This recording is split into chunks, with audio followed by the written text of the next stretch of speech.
Enquanto isso, embora não observado por um longo período, certo resultado do sucesso que o protestantismo tinha obtido, seu estabelecimento e entrincheiramento contra a antiga religião, estava operando sob a superfície e iria logo se tornar claro como a luz do sol. A cultura protestante, apesar de permanecer ainda por uma geração muito menor numericamente que a cultura católica, e mesmo mais pobre como um todo, tinha mais vitalidade. Ela começou numa revolução religiosa. O ímpeto daquela revolução continuou e a inspirou.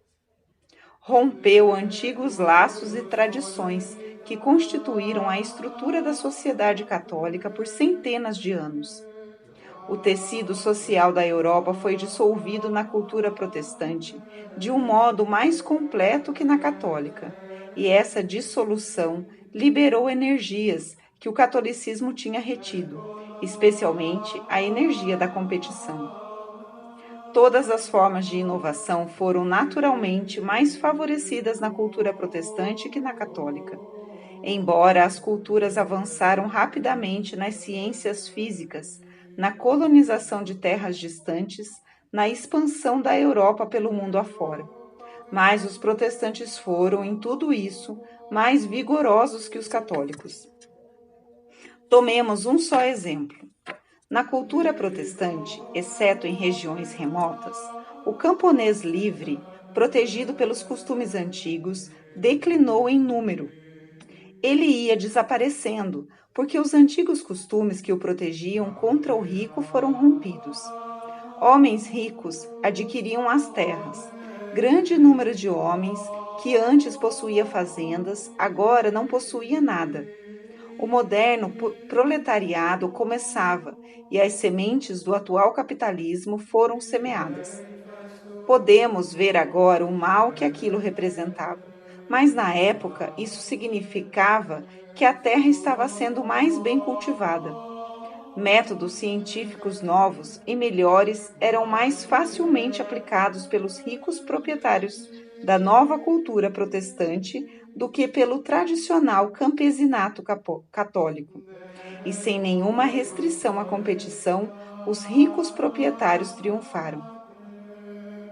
Também as interpretações tenderam a ser mais livres na cultura protestante do que na católica, pois não havia uma autoridade doutrinária única, e embora, a longo prazo, isso estivesse fadado a levar a um colapso da filosofia e de todo o pensamento sólido, seus primeiros efeitos foram estimulantes e vitalizantes. Mas o grande e principal exemplo do que estava acontecendo depois da ruptura da unidade católica europeia foi o surgimento do sistema bancário. A usura era praticada em todo lugar, mas na cultura católica ela estava limitada por lei e era praticada com dificuldade. Na cultura protestante, ela se tornou coisa corriqueira e natural. Os comerciantes protestantes holandeses foram os pioneiros do sistema bancário moderno. A Inglaterra foi a próxima a seguir o caminho. E essa é a razão pela qual pequenas nações protestantes começaram a adquirir formidável potencial econômico. Seus capitais e créditos móveis continuaram a crescer em relação às suas riquezas totais. O espírito mercantil floresceu vigorosamente entre os holandeses e ingleses, e a admissão universal da competição continuou a favorecer o crescimento do lado protestante da Europa.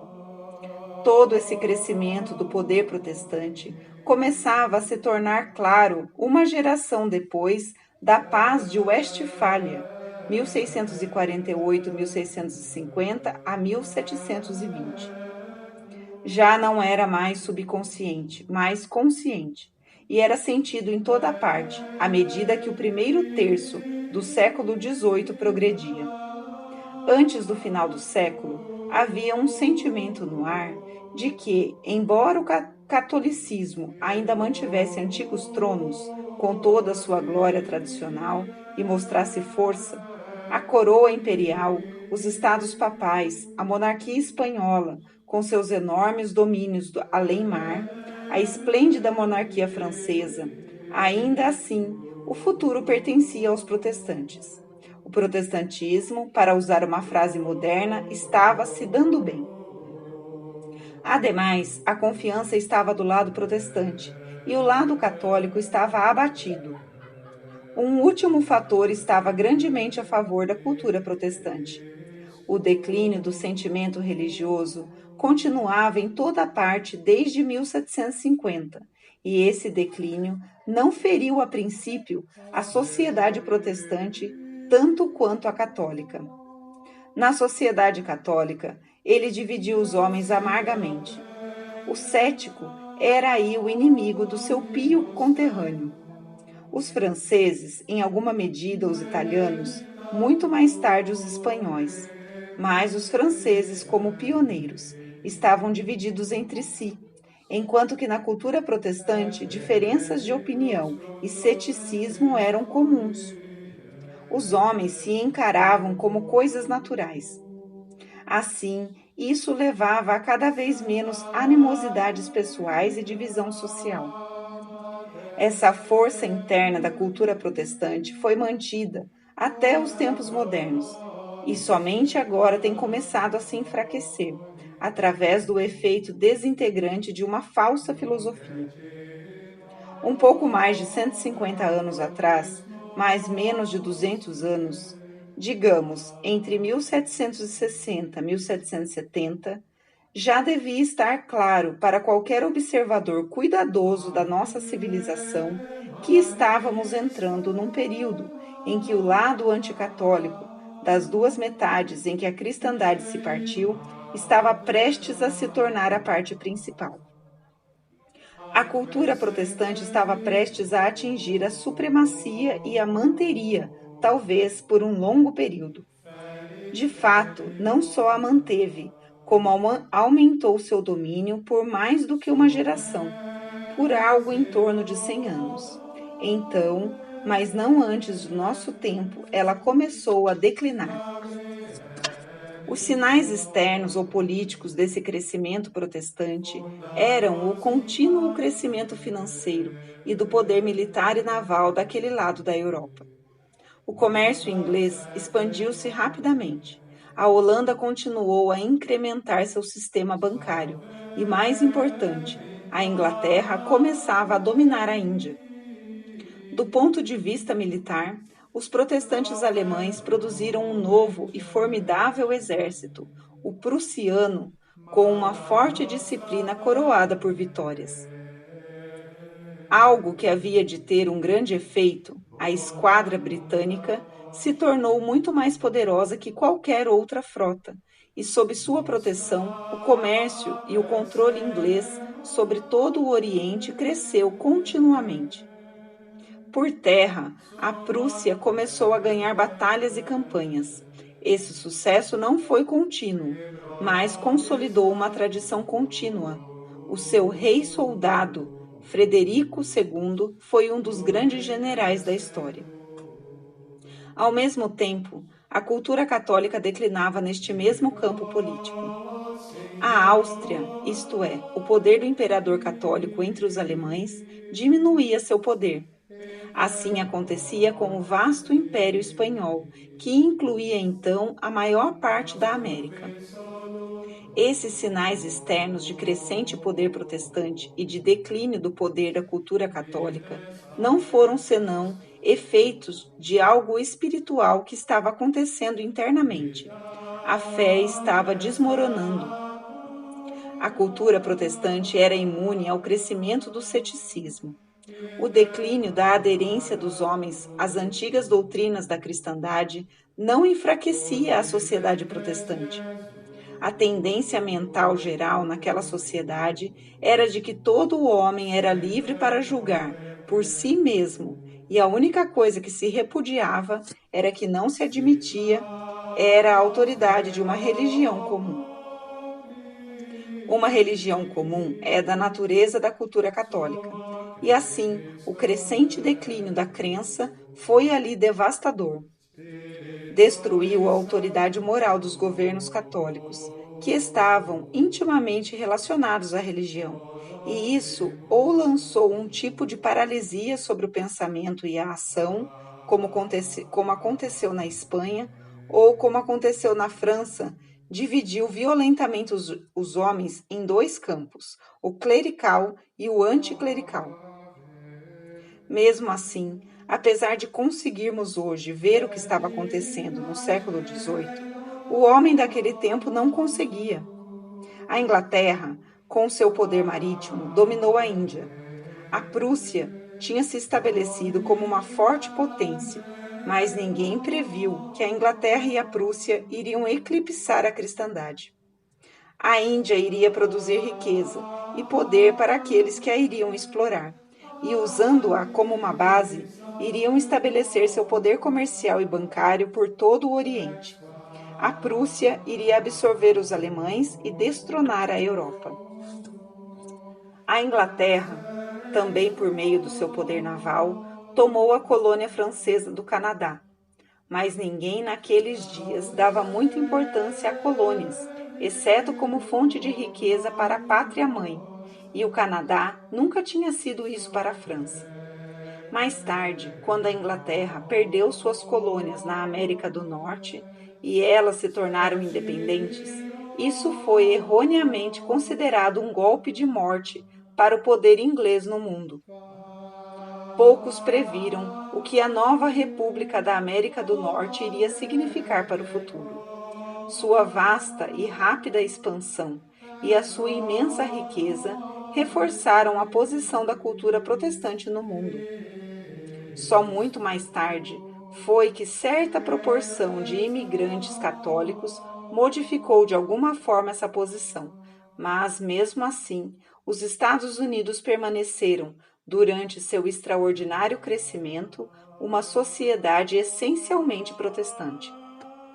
No final do século XVIII, entrando pelo século XIX, vieram as guerras napoleônicas.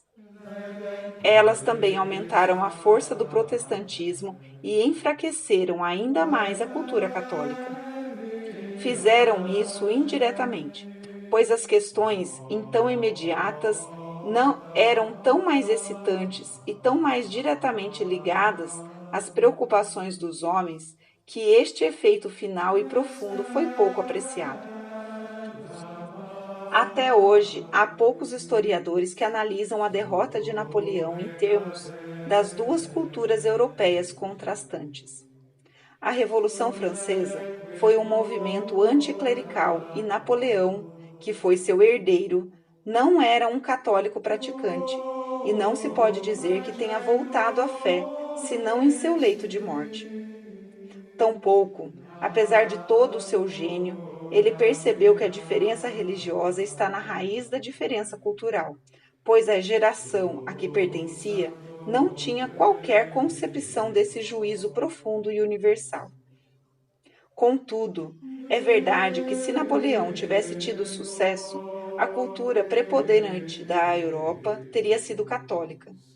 Seus impérios se aliou, inclusive matrimonial, com a antiga tradição católica da Áustria, dando paz à Igreja e pondo fim aos perigos revolucionários, e teria nos proporcionado uma Europa unida e estável, que apesar do amplamente difundido racionalismo nas classes mais ricas, teria, como um todo, retornado à tradição católica.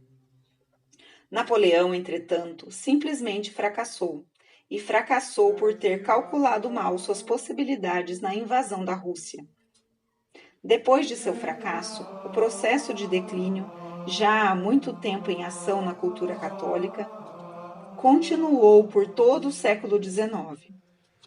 A Inglaterra, com a derrota de Napoleão, foi capaz de expandir-se ininterruptamente por meio de seu agora não só inquestionável, mas invencível poder naval. Não havia nenhum adversário contra esse poder fora da Europa. O Império Espanhol, já muito decadente, foi destruído em larga escala pelos esforços da Inglaterra, que desejava um comércio desimpedido com a América do Sul e Central. A Inglaterra tomou pontos estratégicos em todo o globo, alguns dos quais se tornaram sociedades locais consideráveis, a princípio chamadas colônias, mas agora domínios. A Prússia, com a derrota de Napoleão, se tornou a potência principal dos alemães. Ela anexou a população católica do Reno e se tornou o adversário triunfante da Casa de Habsburgo-Lorena, o imperador de Viena. A França começou uma sequência de experimentos políticos e subsequentes fracassos, na raiz dos quais estava a profunda divisão religiosa dos franceses. A Itália não era unificada e o esforço de unificação estava sendo feito por anticatólicos. De fato, é uma das mais interessantes ironias da história, a de que a grande potência que a Itália é agora teve sua origem na simpatia que a Europa protestante sentia pelas rebeliões italianas originais contra o rei católico de Nápoles e contra a autoridade dos estados papais.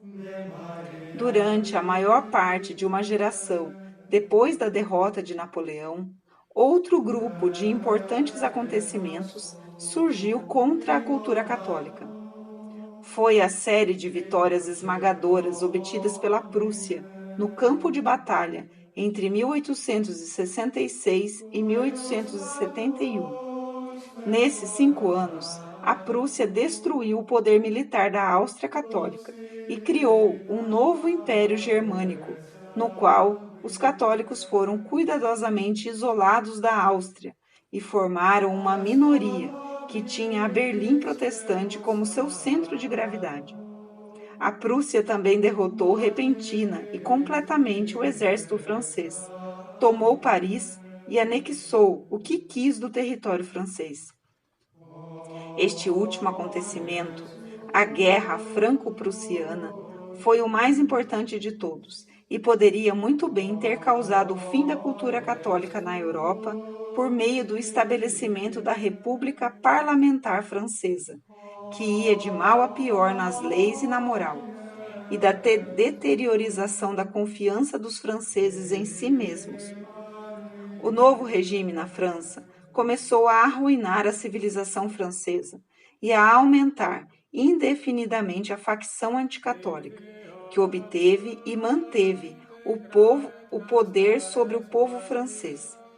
Ademais, como resultado da guerra, a Inglaterra se tornou ainda mais forte no Oriente, tomando o lugar da França no domínio do Egito, usurpando a custódia do Canal de Suez, que os franceses tinham acabado de construir antes da derrota final, e na conquista de Chipre. A Itália estava agora unida, mas fraca e desprezada. O poderio da Espanha e de Portugal tinha atingido um estágio que parecia além de qualquer esperança de recuperação. Com a França despedaçada por lutas religiosas e tendo o pior tipo de político profissional no poder, com o sol da Áustria em seu acaso, com a Prússia a pleno vapor, com os Estados Unidos agora se recuperando de sua guerra civil e com um poder e coerência jamais vistos, rapidamente se tornando o país mais rico do planeta, com uma população em rápida expansão. Parecia natural que a cultura católica seria vencida em seu campo de batalha. A cultura protestante tornara-se o líder da civilização ocidental. A situação era evidente não somente no campo político, mas também no econômico. A nova máquina que transformava a vida em todo lugar, as novas e rápidas comunicações de pensamento, bens e homens foram principalmente produto da cultura protestante. As nações de cultura católica não conseguiam competir com as nações protestantes nessas áreas. Assim também acontecia com as instituições. A instituição do parlamento pelos ingleses, que surgiu e foi mantida sob condições aristocráticas por uma classe governante, foi imitada em muitos lugares.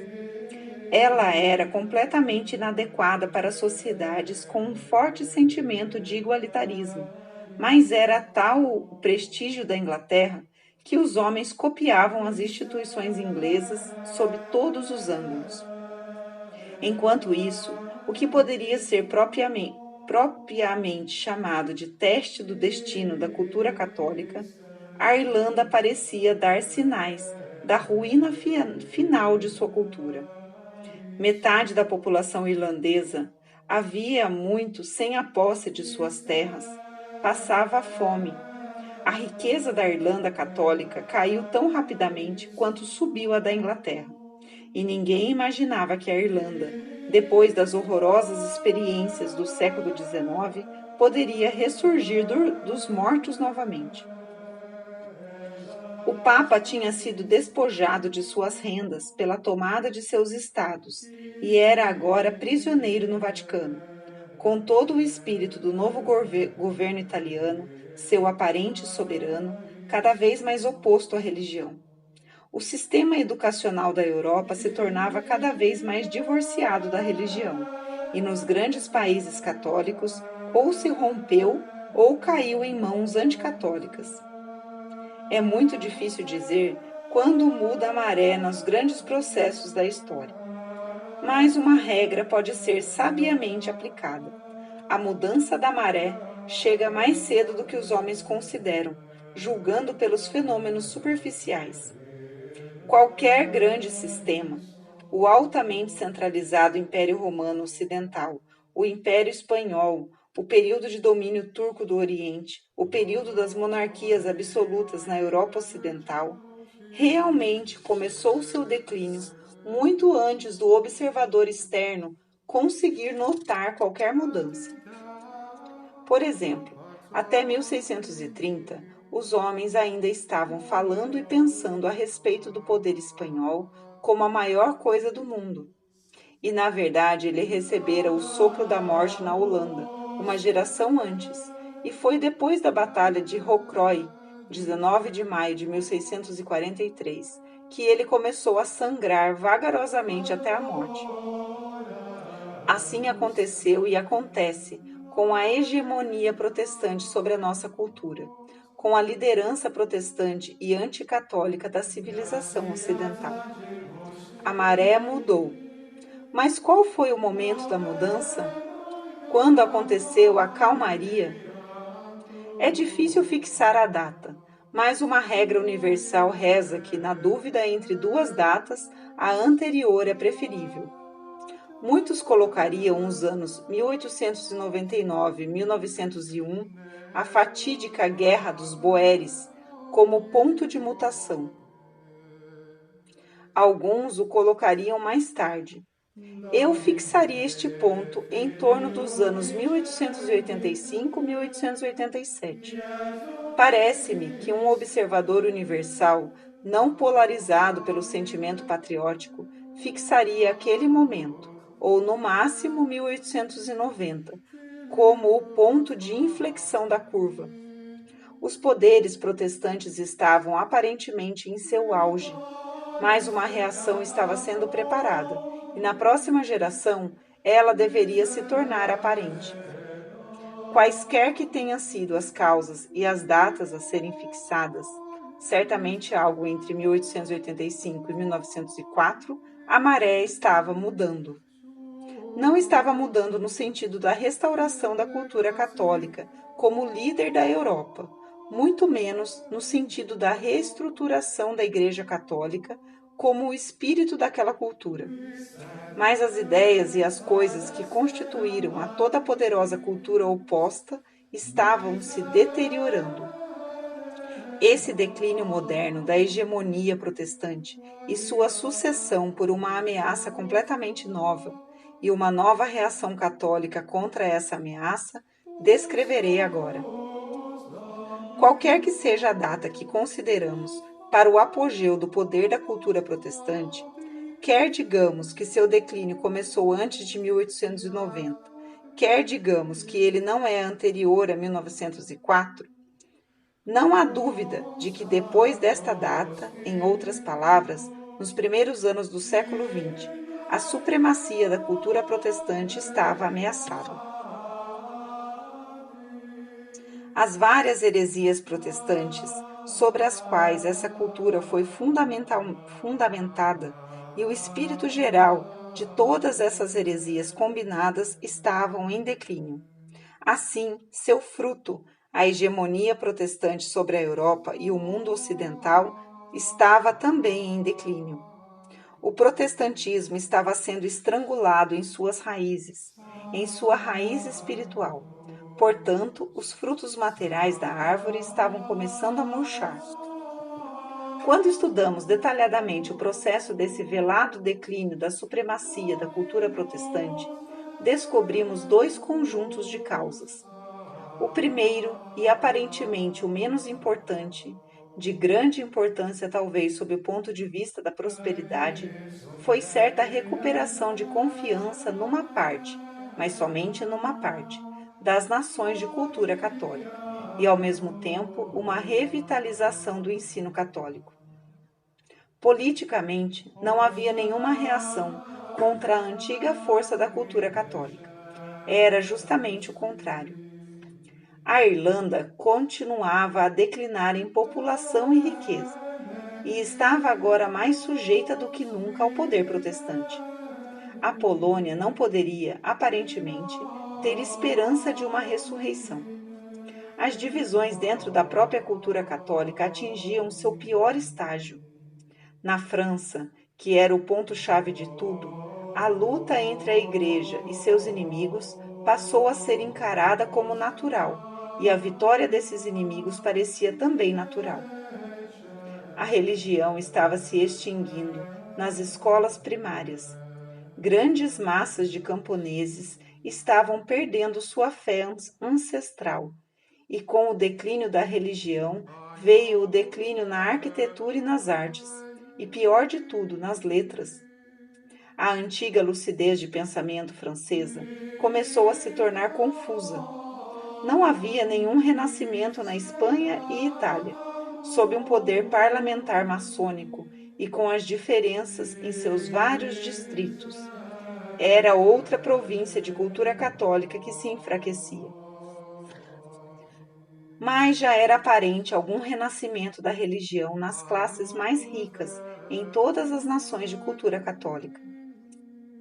Isso pode parecer pouco, pois as classes ricas são uma pequena minoria, mas elas influenciavam as universidades e assim a literatura e a filosofia. Onde uma geração antes qualquer um lhe diria que o catolicismo não conseguiria reaparecer na Universidade de Paris, havia sinais evidentes de que ele iria ser encarado muito seriamente. Em tudo isso, o grande Papa Leão XIII teve um papel preponderante, seguido mais tarde do cardeal Mercier. Santo Tomás de Aquino estava sendo reabilitado e a Universidade de Louvain se tornou um foco de energia intelectual irradiante para toda a Europa Ocidental. Mesmo assim, vou repetir, tudo isso tinha menor importância do que o declínio da cultura protestante desde dentro. A cultura católica continuou a ser dividida. Não havia sinais de retorno à sua grandeza do passado, e apesar das sementes da recuperação, tanto da Irlanda quanto da Polônia, terem sido semeadas, a Irlanda, através da recuperação de suas terras por seus tenazes camponeses. Ninguém poderia prever, tal como a maioria não consegue ainda perceber, um fortalecimento geral da cultura católica em toda a nossa civilização. Houve grandes conversões, como sempre. Houve algo ainda mais significativo.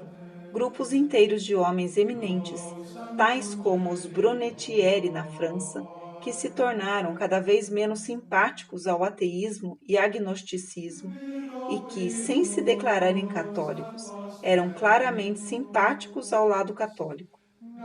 Mas eles não influenciavam a corrente principal. O que provocou realmente a mudança foi a grande fraqueza interna da cultura protestante, em contraposição à cultura católica. Foi esse declínio do oponente da Igreja que começou a transformar a Europa e preparar os homens para uma nova grande mudança, que chamarei, apenas para dar-lhe um nome a fim de estudá-la mais tarde, a fase moderna. A cultura protestante entrou em declínio por diversas causas internas, todas provavelmente conectadas, embora seja difícil descobrir a conexão. Todas provavelmente procedentes do que os médicos chamam de condição autointoxicante da cultura protestante. Dizemos que um organismo se torna autointoxicante quando começa a se envenenar, quando perde o vigor em seu processo vital de acumular secreções, que continuamente drena suas energias. Algo desse tipo estava acontecendo na cultura protestante, próximo do fim do século XIX e início do século XX. Essa foi a causa geral do declínio protestante, mas sua ação foi vaga e de difícil percepção. Sobre as causas particulares do declínio, seremos mais claros e específicos a seguir. Em primeiro lugar, a base espiritual do protestantismo se espedaçou com o descrédito da suprema autoridade da Bíblia. Esse descrédito foi o resultado daquele mesmo espírito de inquirição cética em que o protestantismo sempre se baseou. Esse espírito começou ao se dizer: eu nego a autoridade da Igreja. Todo homem deve examinar a credibilidade de cada doutrina por si mesmo. Mas, ao mesmo tempo e de forma ilógica, esse juízo apoiava-se na doutrina católica da inspiração divina da Escritura. Aquela grande massa de folclore, poesia, história tradicional e sabedoria em forma proverbial dos judeus que chamamos Antigo Testamento, aquele corpo de registros da Igreja primitiva que chamamos Novo Testamento, a Igreja Católica declarou como sendo divinamente inspirado. O protestantismo, como sabemos, virou a própria doutrina da Igreja contra ela própria e apelou para a Bíblia contra a autoridade católica. Assim, a Bíblia, o Antigo e o Novo Testamentos combinados, se tornou um objeto de culto em si mesmo na cultura protestante. Havia uma grande dúvida e mesmo paganismo no ar antes do final do século XIX nas nações protestantes. Mas a massa de suas populações, tanto na Alemanha quanto na Inglaterra e Escandinávia, e certamente nos Estados Unidos, se ancoravam na interpretação literal da Bíblia. Pois bem, pesquisas históricas, físicas e de crítica textual estavam abalando essa atitude. A cultura protestante começou a se encaminhar para outro extremo, a partir da adoração do próprio texto da Bíblia como sendo algo imutável e mesmo a clara voz de Deus. Ela começou a duvidar de quase tudo que a Bíblia continha. Questionava-se a autenticidade dos 4 evangelhos, particularmente os 2 escritos pelas testemunhas oculares da vida de Nosso Senhor, e mais especificamente o de São João, a principal testemunha da encarnação. Chegou-se a negar o valor histórico de quase tudo do Antigo Testamento, antes do exílio babilônico. Negava-se todo milagre ou profecia contidos na Bíblia. Que um documento contivesse uma profecia era tido como prova de que deveria ter sido escrito depois do evento profetizado. Cada texto inconveniente era taxado como uma interpolação. Em resumo, quando este espírito, que era produto do próprio protestantismo, desacreditou a Bíblia completamente, o próprio fundamento do protestantismo, não sobrou nada do protestantismo, exceto uma massa de ruínas. Houve também outro exemplo de como o espírito do protestantismo destruiu suas próprias fundações, mas num campo diferente, o da economia. O protestantismo produziu a competição livre, permitindo a usura e destruindo as antigas salvaguardas do pequeno proprietário, as corporações e as associações das vilas. Em muitos lugares onde era poderoso, e especialmente na Inglaterra, o protestantismo destruiu totalmente o campesinato. Produziu o industrialismo moderno e sua forma capitalista. Produziu o sistema bancário moderno, que finalmente dominou a comunidade. Mas não muito mais que uma geração de experiência com o capitalismo industrial e com o poder usurário dos banqueiros, foi suficiente para mostrar que nenhum nem outro poderiam continuar. Eles alimentaram grandes males sociais, até que os homens, sem perceberem a causa primeira desses males, que é evidentemente espiritual e religiosa, os consideraram insuportáveis. Mas a riqueza e o poder político da cultura protestante, que se baseavam nessas instituições, estavam agora sendo desafiados. O capitalismo industrial e o poderoso e usurário sistema bancário constituíam a própria força da civilização protestante do século XIX. Triunfaram especialmente na Inglaterra vitoriana. No momento em que escrevo essas palavras, eles ainda são superficialmente todo-poderosos, mas cada um de nós sabe que suas horas estão contadas. Apodreceram por dentro, e com eles a hegemonia protestante, que era tão poderosa, apoiaram nas gerações imediatamente anteriores à nossa. Houve ainda outra causa do enfraquecimento e do declínio da cultura protestante. Suas várias partes começaram a se desentender. Isso era previsível num sistema baseado na competição e no orgulho humano. Cada uma das várias sociedades protestantes, notadamente a britânica e a prussiana, estava convencida de sua própria superioridade. Mas não se podem ter duas ou mais raças superiores. Esse estado de autoadoração levou necessariamente ao conflito entre os autoadoradores. Eles poderiam concordar em desprezarem a cultura católica, mas não conseguiriam preservar a unidade entre eles. O problema se tornou pior por uma falta inerente de planejamento. A cultura protestante, tendo começado por exagerar o poder da razão humana, estava terminando por abandonar a razão humana. Ela se gabava de sua dependência dos instintos e até da sorte. Não havia frase mais comum nos lábios de um inglês protestante que esta: não somos uma nação lógica. Cada grupo protestante era o país escolhido por Deus, o favorito de Deus, e de uma forma ou de outra, fadado a chegar ao topo sem se preocupar com um esquema para sua própria conduta. Nada mais fatal a longo prazo, para um indivíduo ou para uma grande sociedade, que essa dependência cega de uma sorte assegurada e um igualmente cego desprezo por processos racionais. Isso abre as portas a muitas extravagâncias, materiais ou espirituais, a concepções de domínio do universo, poder mundial, etc., que têm efeitos equivalentes a venenos mortais. Tudo isso combinado levou ao grande colapso que ocorreu em 1914, mas cujo início pode ser localizado 3 anos antes, pelo menos, pois foi 3 anos antes da eclosão da Grande Guerra que as nações começaram a preparação para o conflito. Na Grande Guerra, todo o antigo estado de coisas se desmoronou.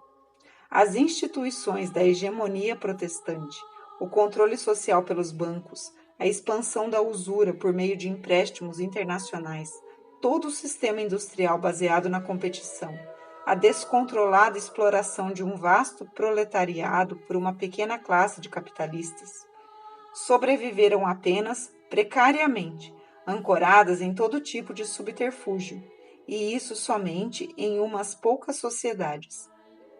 Em grande parte da nossa civilização, essas coisas desapareceram rapidamente. A principal instituição política que acompanhou a hegemonia protestante, parlamentos compostos de políticos profissionais que se denominavam representantes, seguiu o mesmo caminho.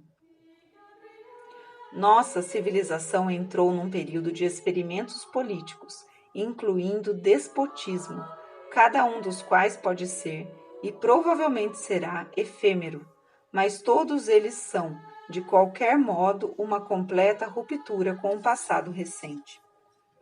O antigo mundo, no qual uma cultura católica dividida e confusa era ofuscada por uma triunfante e poderosa cultura protestante, não existia mais. Mas deve-se notar que essa ruptura do antigo fenômeno anticatólico, a cultura protestante, não mostra nenhum sinal de ser seguido por uma hegemonia da cultura católica. Não há sinal, até agora, de uma reação em direção ao domínio das ideias católicas. A completa restauração de fé, única coisa que pode ainda salvar a Europa e toda a nossa civilização. Quase sempre acontece que quando você se vê livre de um mal, outro insuspeitado lhe aparece. E isso acontece agora com a ruptura da hegemonia protestante. Estamos entrando numa nova fase, a fase moderna, como eu a chamo, em que problemas muito diferentes são enfrentados pela Igreja Eterna e um inimigo muito diferente desafiará sua existência e a salvação do mundo que depende dela. Tentaremos analisar a seguir o que é essa fase moderna.